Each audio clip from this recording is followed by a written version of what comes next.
Super, ça marche. Bonjour à tous. Bonjour à tous.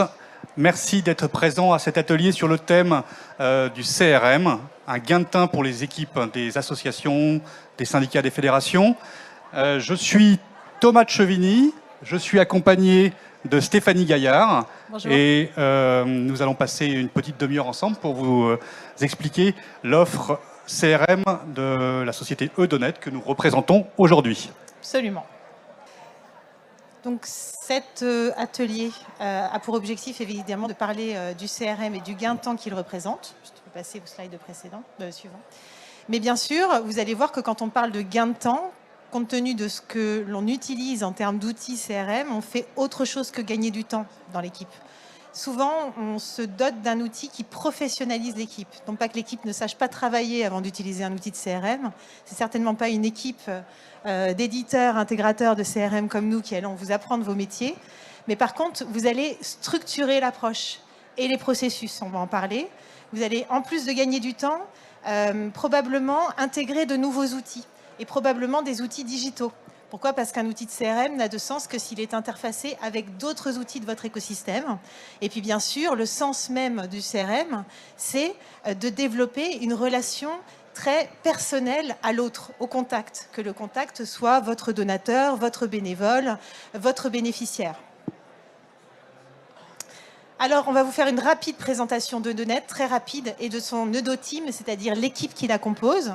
Avant de vous parler de la manière dont on envisage le CRM et ce qu'il permet de faire en termes de centralisation de contacts, de convergence des données, d'harmonisation des processus et peut-être d'automatisation de certains quand c'est opportun. Et compte tenu de toutes les données qui auront été agrégées dans le CRM, savoir comment on mène des campagnes de communication pour piloter justement et animer son écosystème de contacts. Et puis bien sûr, les données étant agrégées dans l'outil, et puisqu'elles y ont convergé ou parce que vous avez utilisé des outils de communication qui vous permettent d'animer ces contacts, eh bien toutes ces données, vous allez pouvoir mesurer, piloter, analyser la performance de vos équipes et de votre activité compte tenu des enjeux qui sont les vôtres. Merci Stéphanie, c'est quelques mots d'introduction. Je t'en prie. Et voilà, pour vous présenter en quelques mots Eudonet et son équipe. Donc Eudonet, comme le disait Stéphanie il y a un instant, a la particularité d'être éditeur et intégrateur. Ça veut dire quoi ? Ça veut dire que les équipes Eudonet, l'Eudoteam, est à la fois conceptrice du logiciel de CRM Eudonet spécialisé pour les organisations professionnelles, les associations et les fédérations, mais aussi intégrateur. Intégrateur, ça veut dire que ce sont les équipes Eudonet, l'Eudoteam aussi, qui intervient chez chacun de nos clients pour mettre en place les solutions. En 2021, l'Eudoteam, c'est environ 240 collaborateurs qui sont basés en majeure partie au siège de l'entreprise qui est basé à Courbevoie en région parisienne. Mais nous sommes présents aussi en Angleterre, aux Pays-Bas, au Canada. Aujourd'hui, Eudoteam, la communauté des utilisateurs Eudonet, c'est environ 1500 clients et c'est plus de 53 000 personnes permanents d'associations, personnel d'entreprise ou de services publics qui utilisent des solutions Eudonet pour gérer au quotidien leurs relations avec leur écosystème. L'année dernière, on représentait un chiffre d'affaires de 24 millions d'euros. On est nous-mêmes partie prenante parce qu'on est nous-mêmes adhérents à l'association de la French Tech. On fête cette année nos 20 ans d'existence au service de nos clients et en particulier au service de nos clients associations professionnelles, associations caritatives, fondations. Alors, on est animé par une raison d'être qui résume et qui vraiment est la mise en musique des valeurs qui est d'aider les organisations à se consacrer à leur mission et à développer une relation unique à l'autre. Le CRM, c'est un outil qui doit être au service de chacune de vos organisations. Et cette mission, on trouve qu'elle est bien résumée dans le fait de permettre à chacun des animateurs d'une association, des permanents, des bénévoles impliqués, de développer cette relation unique à l'autre, de plus faire des grandes masses, de vraiment avoir une relation intuitive personnelle. Et le CRM va vous aider à développer cette vraie relation intuitive personnelle. Nous sommes animés par un certain nombre de valeurs que sont l'humilité, la collaboration, la performance et l'agilité. Alors, Ça peut, voilà, des mots un peu valises. C'est une vraie réalité chez Eudonet qui se déploie ses valeurs au service de ses clients et au travers aussi de ses clients, au travers des adhérents ou des bénéficiaires ou des bénévoles de nos clients. Et ce sont d'ailleurs des valeurs qui sont quand même assez proches des vôtres, qui travaillaient en association, qu'elles soient professionnelles ou caritatives, puisque généralement, en tout cas c'est ce qu'on constate nous au quotidien avec nos clients. Alors le CRM vous fait gagner du temps. Pourquoi ? D'abord parce qu'on va centraliser tous les contacts dans une seule base de données harmonisée. Jusqu'ici, si vous n'avez pas d'outil de CRM, vous savez probablement de quoi on vous parle quand je vous parle d'Excel, de fichiers, uniques ou plusieurs fichiers détenus par chacun des services animant les donateurs, les bénévoles, les adhérents, travaillant au contact des bénéficiaires. Ces fichiers sont Excel, Access, FileMaker. La difficulté, quand on a plusieurs fichiers, eh bien, c'est la transversalisation de ces fichiers, la mise à jour des fichiers. Des personnes qui se trouvent dans un fichier de contact et qui se trouvent également dans un autre fichier. Donc, comment faire en sorte d'éviter les doublons, d'avoir un contact à jour dans un fichier qui ne serait pas à jour dans l'autre. Et puis, pour ceux qui travaillent au pilotage de l'association, quand on a plusieurs fichiers par service, ou au moins un fichier par service, la notion de pilotage et de vue d'ensemble est très compliquée. Oui, on constate souvent ça chez nos clients lorsqu'on démarre une relation de travail avec eux. C'est effectivement ce fameux effet silo. Un silo, c'est un process qui va être bien décliné, mais pour une partie. Et du coup, nos clients réclament souvent qu'on leur propose des solutions qui permettent de briser ces silos, de réconcilier la donnée, de réconcilier la vision, de façon à offrir une vision à 360 degrés. Et cette vision, elle va vraiment permettre à nos clients de tirer le maximum de parti des interactions qu'elles ont au quotidien avec leur écosystème. Et ça, casser les silos, c'est vraiment la première mission d'un CRM. Absolument.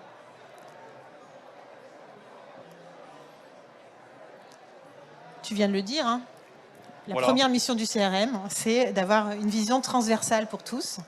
Et surtout, comme on a partagé l'ensemble des informations qu'on a sur un contact, que l'on travaille avec ce contact parce qu'il est notre donateur. Mais le donateur, il est très souvent aussi un bénévole dans votre association.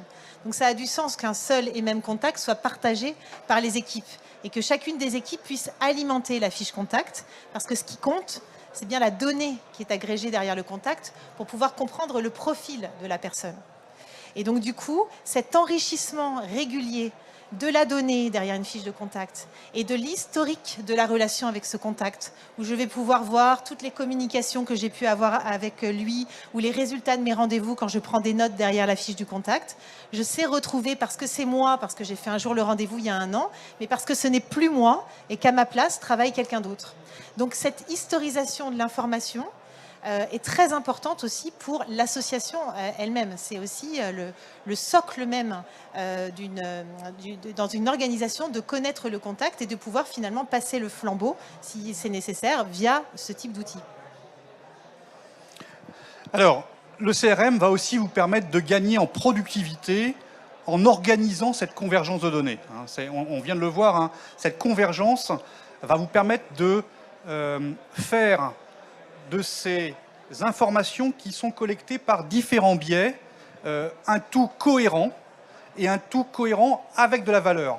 C'est quoi la valeur? C'est cette somme d'informations qui, pris un peu de chaque côté, saupoudrée, finalement est peu pertinente et peu adaptée aux besoins immédiats. C'est lorsqu'on va la faire converger qu'à ce moment-là, on saura détecter les grands axes et on saura en tirer le meilleur profit pour animer, pour engager, pour collecter, pour pousser à l'adhésion, par exemple.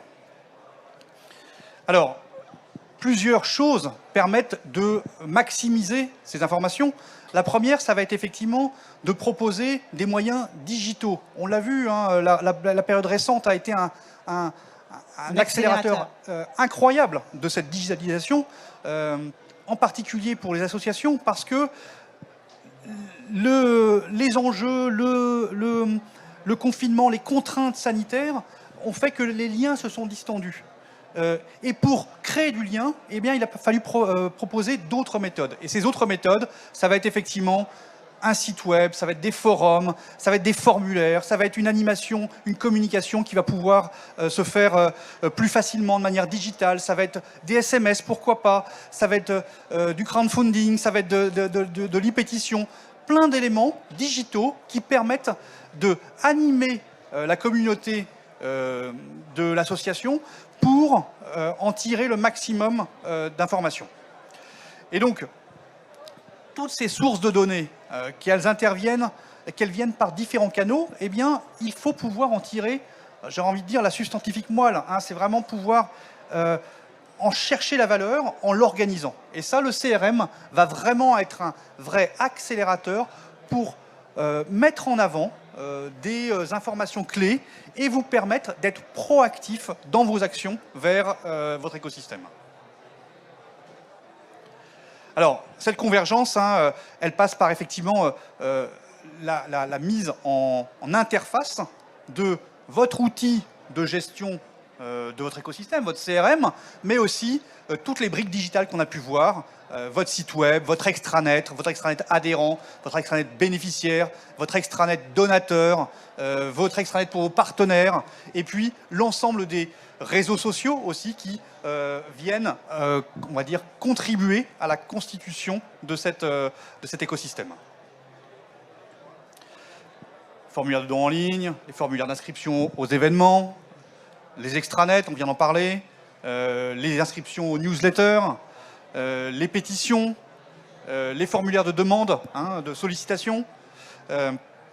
Tous ces éléments-ci, effectivement, sont vraiment des éléments qui vont permettre de capter de l'information et, la déversant dans le CRM, pouvoir l'organiser et les faire converger pour derrière être d'autant plus proactif vers votre réseau. Et je me permets d'ajouter que en faisant converger ces données derrière une fiche contact, le contact dont on parlait tout à l'heure qui est donateur et bénévole, parce que j'ai dans sa fiche contact toutes les interactions que j'ai eues avec lui via ces outils qu'on a cités. Eh bien, je sais dire vraiment quel est son profil, mais au-delà de ça, quel est le parcours qu'il a eu avec moi. Quel est le premier point de contact avec lui, puis où je l'emmène finalement, petit à petit. Ce fameux funnel dans lequel je l'emmène en utilisant, on le verra plus tard, des outils de communication comme ceux du marketing automation où je peux scénariser mes campagnes et imaginer le parcours et les points de contact que je vais avoir avec le contact, quel qu'il soit, donateur, bénévole, adhérent, tout au long de sa vie à mes côtés quelque part. Et un autre petit focus, vous voyez l'extranet. L'extranet est très important, Thomas en a parlé. C'est un outil qui permet, depuis une base CRM, de mettre automatiquement à la disposition d'un contact, bénévole, donateur, adhérent, toutes les informations dont on dispose sur lui, en tout cas celles qui sont pertinentes, ce que l'on veut mettre à sa disposition, dans un espace personnel, comme un site privé finalement, un site privatif. Donc on pousse cette information qui est détenue dans le site, dans le CRM, pour le mettre à sa disposition. Donc j'ai ses coordonnées, il peut vérifier que ses coordonnées sont bonnes et éventuellement les mettre à jour. J'ai des documents à lui pousser, il a soutenu des projets, je voudrais qu'il sache à quoi a servi ses dons, à quoi ont servi ses dons. Alors je lui pousse les informations relatives par exemple au dernier projet soutenu. Mais ce qui est intéressant aussi, c'est que l'extranet peut être utilisé en interaction, c'est-à-dire que depuis l'extranet, la personne qui accède à son espace et à ses données peut aller également enrichir votre CRM. On l'a dit, en modifiant ses coordonnées ou en les complétant, mais aussi avec un formulaire de demande entrante ou remplissant d'autres types de formulaires, aller pousser de l'information qui contribue également à alimenter le CRM. Donc finalement, le contact, avec un outil de type extranet, se retrouve contributeur de votre CRM. Donc il y a la convergence des données, mais il y a aussi, qu'on organise par interface, mais il y a aussi ce type d'outils très important qui permettent en plus une boucle intéressante de communication avec le contact et d'enrichir le CRM. Merci Stéphanie. Je t'en prie. Alors, on gagne du temps et on est efficace aussi quand on considère l'harmonisation des données qui se produit grâce à cette convergence de toutes les données dans un seul et même outil. Donc la donnée va devoir aller alimenter des rubriques.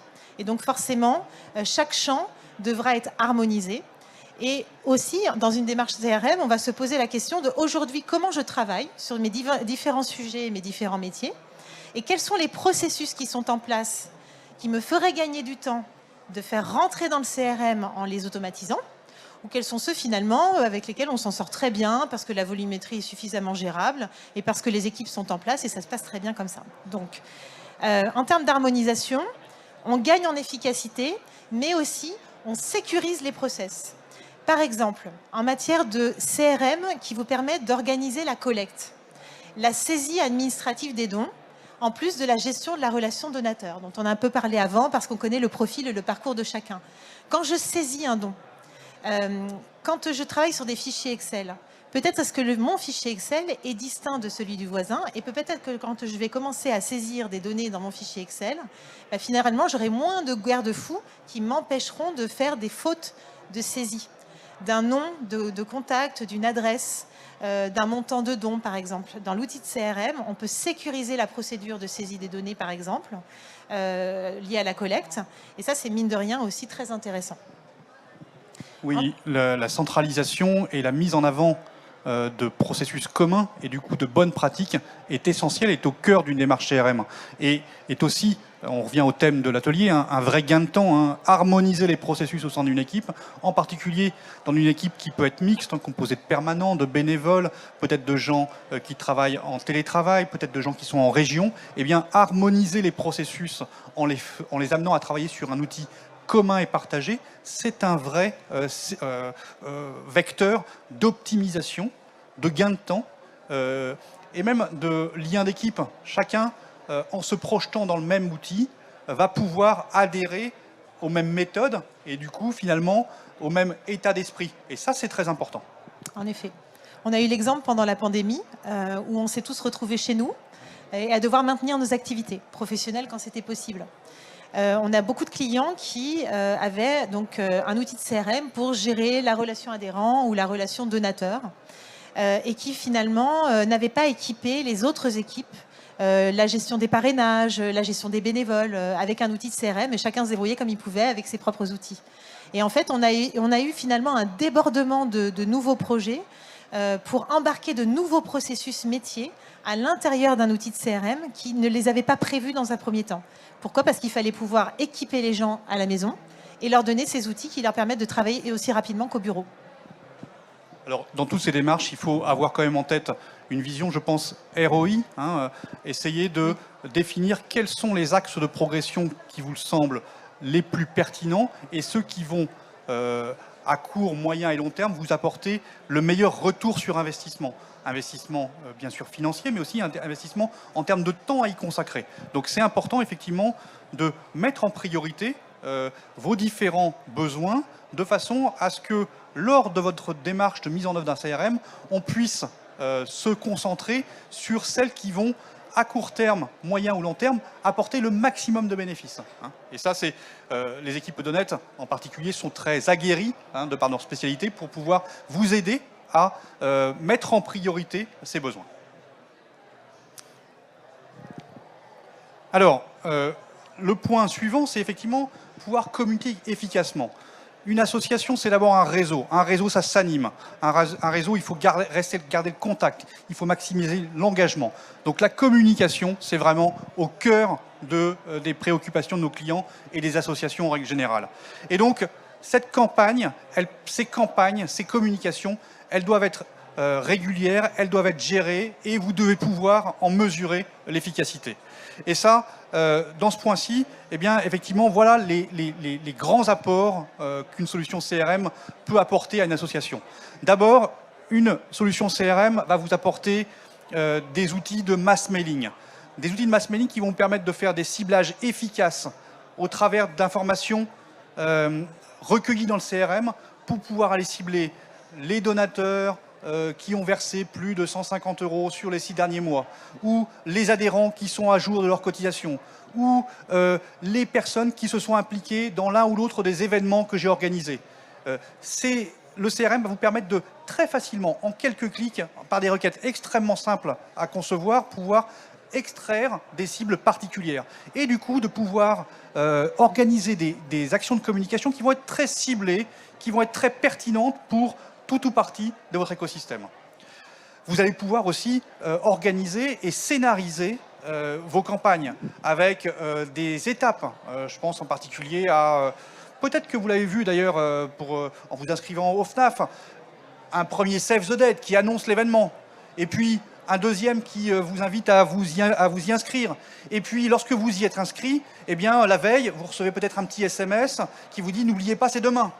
Eh bien, tous ces éléments-là, le CRM va vous aider à, on va dire, industrialiser ces processus. Et ces processus, ça vous fait gagner beaucoup de temps parce que vous allez pouvoir planifier vos envois, organiser en amont vos campagnes de communication et ainsi libérer du temps pour non pas gérer finalement ce qui est de l'administratif, faire les envois de mails, mais gagner du temps pour vous concentrer sur apporter du contenu lors de l'événement. Ce n'est pas l'organisation de l'événement qui est important, c'est ce qu'on y dit dans cet événement. Donc effectivement, le SMS va vous pouvoir permettre de gagner du temps là-dessus. Après un événement aussi, la possibilité de faire des enquêtes en ligne, ça aussi, ça vous permet aussi de mesurer l'efficacité et l'engagement de vos membres. Et puis derrière, pourquoi pas des SMS, les nouveaux moyens de communication. On a ici les SMS, mais on parle aussi de réseaux sociaux, de publication de contenu sur les réseaux sociaux directement depuis le CRM, ou de formulaires qui vont vous permettre de collecter de l'information sur des données personnelles, le cas échéant, mais aussi des inscriptions, des souhaits pour des thèmes, pour des prochains événements. Toutes ces choses-là, le CRM va vous aider à capter cette information et en le faisant très facilement. L'organisation de ce type de choses se fait très facilement dans un CRM et permet justement du coup de dégager du temps aux permanents, aux bénévoles investis, aux membres des dirigeants de pouvoir vraiment on va dire, consacrer du temps à l'apport de valeur et pas à l'organisation administrative du truc. Et l'industrialisation ne nuit pas à la personnalisation. C'est-à-dire que puisque chacun des messages peut contenir et doit contenir des champs de fusion, parce qu'on s'adresse à chacun et on les a segmentés ces chacun avant. Donc on va s'adresser vraiment aux donateurs de telle catégorie, par exemple ceux qui ont donné la première fois en temps de pandémie. C'est le moment de les réengager et de pérenniser ce lien. Donc il y a l'industrialisation ne nuit pas à la personnalisation. Et dans ce que disait Thomas, vous voyez, il y a des types de communication différentes. La communication qui est descendante, où c'est vous qui vous adressez à vos contacts et vous leur poussez de l'information. Et comme je disais tout à l'heure pour l'extranet, c'est aussi le cas de solutions de communication remontantes. C'est-à-dire que je vais leur pousser des formulaires en ligne, des enquêtes en ligne, parce que ce qui est important, c'est qu'eux reviennent vers moi avec du contenu aussi. Et ça me fait gagner du temps aussi dans ma relation one-to-one finalement. Si ce contenu remonte au moyen de formulaire, comme disait Thomas, je ne me concentre pas sur le moyen, je me concentre sur ce que j'ai en termes de résultats pour pouvoir travailler ce résultat. Vous avez ici des exemples de campagnes type, de templates de campagne qu'on peut gérer par le biais d'un CRM. Des choses personnalisées, comme le disait Stéphanie, et encore une fois, industrialiser la conception, l'envoi, le ciblage ne doivent pas être des tâches complexes et longues. Ce qui doit être long et complexe, c'est la conception du message, c'est la valeur qu'on veut apporter lors de l'événement, encore une fois. Donc c'est libérer du temps, gagner du temps grâce au CRM pour justement en avoir suffisamment pour créer de la valeur dans la communication, dans l'événement qu'on organise. Mais on gagne encore du temps là. on en gagne tout le temps. On en gagne tout le temps. On en parlera tout à l'heure, mais avant de gagner du temps, on en passe aussi à mettre en place un outil de CRM. C'est pas magique. Donc on gagne du temps ensuite, mais dans un premier temps, il y a un investissement temps des équipes et un investissement budget. Mais oui, bien sûr, on gagne du temps ensuite et on gagne aussi surtout en efficacité. Alors là, pourquoi on gagne du temps? Parce qu'on peut mesurer facilement la performance. Bien, puisqu'on a fait converger toutes les données derrière un seul et même outil, forcément, on a toutes les données à analyser. Et donc, dans un outil de CRM, comme on a des outils de communication qui nous permettent d'animer l'écosystème, eh bien, on a des outils qui nous permettent de piloter l'activité. Là, on vous pose quelques questions, mais en gros, combien de temps vous passez à calculer le retour sur investissement d'une campagne de communication? Combien de temps pour voir finalement, pour calculer quelques indicateurs clés de la performance de votre activité? Si vous travaillez sur les bénévoles, par exemple, et la stratégie ou la tactique liée, est-ce que vous calculez la récence, la fréquence et le montant? Quand tout ça, le RFM, quand tout ça se calcule de manière automatique, que des scores d'engagement des bénévoles ou des donateurs se calculent également de manière automatique, alors là, bien sûr, on gagne du temps. Et ça se fait donc au moyen de plusieurs types d'outils. Je viens d'en donner quelques-uns, des tableaux de bord avec des indicateurs clés de performance. Ces tableaux de bord peuvent être composés de widgets différents, des indicateurs clés de performance, des graphiques, de ce qu'on appelle des Kanban ou Kanban, ce qu'on utilise beaucoup en gestion de projet, qui permettent finalement de travailler par statut de projet ou par nature de projet pour pouvoir mieux analyser. Donc ces outils de mesure, c'est également par exemple faire du scoring. Je parlais de score de mesure de l'engagement pour mesurer l'engagement. Bah, ça, c'est un exemple de score, mais on peut tout scorer dans un outil de CRM. Le scoring étant l'association de valeurs et la pondération de celle-ci, en fonction de ce qui est important pour vous. Dans un outil de CRM métier comme celui-ci, et professionnel, chaque champ, chaque rubrique doit pouvoir être filtrable, associable entre eux, pour que la valeur en fait puisse ressortir et être ensuite exprimée avec ces outils-ci. Certains outils donc sont intégrés à l'outil de CRM, comme ceux dont on a parlé très rapidement en 2 minutes. Et il y a des outils qui sont par exemple des outils d'analyse de type Power BI, d'intelligence, de business intelligence, pardon, qui permettent, en se connectant au CRM qui joue le rôle d'un entrepôt de données, d'aller aspirer la donnée dans le CRM, de la travailler en termes d'analyse et de reporting et de la réinjecter ensuite dans le CRM. Tous nos clients ne l'utilisent pas. Beaucoup se contentent des outils d'analyse qui sont contenus dans le CRM. Et si on veut aller plus loin vers la business intelligence, on peut le faire de cette manière-ci. Donc, en conclusion, le CRM doit vous permettre, enfin tout du moins une démarche CRM, doit vous permettre de gagner en rapidité, en performance. C'est à mon sens, vraiment l'objectif premier à retenir, parce que, si vous voulez, l'enjeu, encore une fois, c'est pas l'outil, c'est pas le process, c'est le résultat ou c'est l'ambition qu'on a. Et donc, l'outil, il faut qu'il soit au service, il faut qu'il soit au service de cet enjeu, au service de cette ambition. Et le premier objectif d'un outil, ça va être effectivement de vous permettre de faciliter les choses. Faciliter les choses en les optimisant, en les fluidifiant, en les automatisant. Gagner en visibilité. On est dans un monde qui change vite. On a des événements qui interviennent du jour au lendemain, des changements politiques, des changements climatiques, des changements sanitaires. Ça va de plus en plus vite. Avoir de la visibilité, c'est essentiel. Ça permet de pouvoir orienter vos actions dans le bon sens. Mais pour l'avoir, il faut que vous ayez la bonne maîtrise de vos données. Parce que c'est de la donnée que vous allez pouvoir prédire, ou tout du moins décider dans quel sens vous voulez aller, au regard des circonstances. Faciliter l'accès aux meilleures pratiques. Tous, autant que vous êtes des associations, des représentants de l'économie sociale et solidaire, et au travers de vos différentes structures, certaines sont des petites, certaines sont des grosses, certaines sont des très grosses, eh bien vous avez des enjeux différents. Mais vous avez tout intérêt à collaborer et à tirer parti des bonnes pratiques pour maximiser votre efficacité. Donc je ne saurais que trop vous engager à communiquer entre vous, à venir nous voir pour partager sur qu'est-ce qui marche bien, parce qu'ensuite, lorsqu'on a, nous, de bons inputs de nos clients, eh bien, on va pouvoir les généraliser pour l'ensemble de nos clients et faire profiter une bonne pratique de l'un à l'ensemble de notre réseau de clients. Communiquer, bien évidemment, et puis apporter des réponses adéquates, plus rapides à votre écosystème. C'est encore une fois la rapidité, l'efficacité, l'optimisation de la communication qui doit être présent. Donc, voilà en quelques mots ce qu'on pouvait vous apporter comme information, comme input sur la pertinence d'une démarche CRM pour les organisations professionnelles, pour les fédérations, pour les syndicats, pour les associations en règle générale. Stéphanie et moi, on a été ravis d'animer cet atelier. On est bien sûr à votre disposition pour répondre à des questions si vous le souhaitez. Et puis, on est présent sur le stand 186. Voilà. Et bien sûr, pour terminer, je voulais juste ajouter un point. On a parlé d'outils. Mais qui utilise l'outil? Vos adhérents, vos permanents. Et c'est de là qu'on doit partir. Et c'est d'eux dont on parle. C'est de leur métier tous les jours. Donc ce qui est très important et au cœur de notre démarche, c'est ce que disait Thomas en parlant de bonnes pratiques. C'est-à-dire qu'il n'y a pas d'outils sans métier, et il n'y a pas d'outils et de process dans l'outil sans que les métiers l'aient exprimé. Et c'est de là que démarre un projet CRM. C'est d'abord aller consulter les métiers, et ensuite on voit quels sont les outils qui sont adéquats et qui pourront nous accompagner.